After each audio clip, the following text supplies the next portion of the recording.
Hi, Lemon. Here is your much delayed holiday video. You can count on much more prompt videos in the future. No excuse.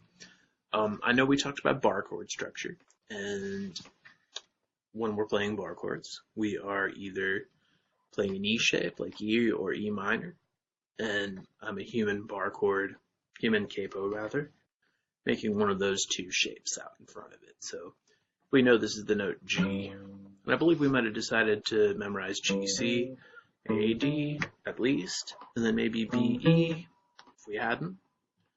Third fret, G, C, A, D, B, E. My bad if you already know that stuff. So this is G, this is G minor, this is G sharp minor. Cool. And I believe we talked about having our first finger up a little higher in order that we get this part of our hand involved with fretting. And I believe we saw that when you were playing minor chords, we would get everything except the third string, which is tricky. You just want to make sure that it's not right under your knuckle. And if we have our thumb up a little bit too high, it pulls our finger away from the fretboard. So there really are only two thumb positions. There's, clutch, and then there's classical position where we are dead center, not up a little higher, not palm touching the fretboard, but a position that can be facilitated getting into by putting all four fingers on individual frets where none of them feel like a reach on the bass string, and that's going to naturally free you up to get more out in front of the instrument. So if it is just a pure finger, and then, having your finger up ridiculously high can feel silly, but you'll meet yourself in the middle in the long run. Either way, not bending our hand here at all. This nice uncomfortable posture. And then we have our A-shaped bar chords, where we're either playing A major, which, we would never really do this way, but with our ring finger just for demonstrative purposes. So this is B. B major. And, when we're playing that chord, we're totally cool with going note, note, note, note, click. Just make sure we're not pulling straight down to where we would get A flat on the high E string. Just if you get this note, fine. If you don't, it's fine. And then our A minor shape is, the same shape as E. E and A minor are the same shape, so to speak. So our A-shaped bar chords, our root note is on the fifth string. If we end up putting in the sixth string, it still sounds okay, but technically speaking, we're just going for.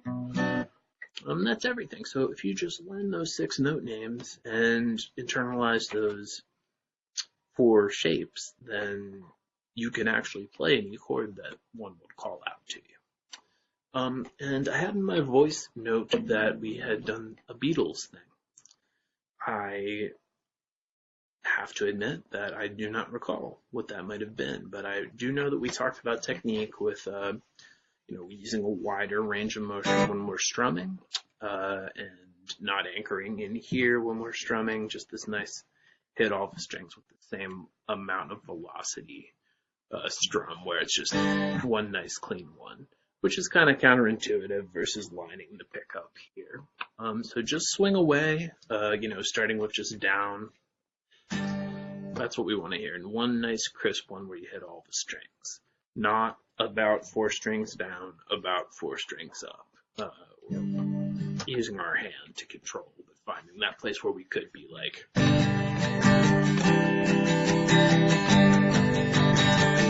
Going all the way up here and all the way down there. And you don't need to excessively follow through, going like that. And my wrist is loose, but I'm doing it entirely with my elbow, not this, which if you'd had your arm too far in that direction, it gets kind of weird, but we're throwing our arm around the instrument, resting our humerus on it, like that. And a moment ago, I mentioned clutch position. I got one total knuckle hooked over the top, which enables me to get more out in front of the fretboard than if I were to come farther over. So that's what we're going for in our thumb flush against the.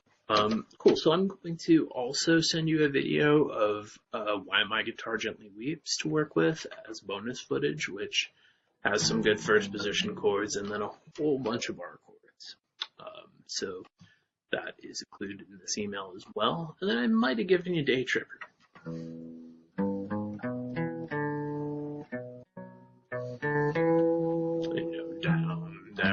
Down. Follow the down ups on your page. Great, and then same exact fingering. Cool. So I believe those are the things that we talked about, and I look forward to seeing you at your next lesson. Break things into little sections and finish as you go. It's way more fun to always start at the beginning and have it sound like the song, but we are trying to program our muscle memory to do certain things, and that is the best method that I know how to do it. So in theory, if we're working on something that's 4 sections, we're learning the first section, then we cease to play it, we learn the second section, 1 big section, cease to play it, third, fourth, and so on, finishing as we go. Making a clear distinction between our conscious focus headspace, which is for memorization, and our playing headspace, which is just a feel thing, trying to stay out of an in-between guessing type headspace. And there you have it. I will see you at your next lesson, and I hope you're very well. And have a nice Thanksgiving.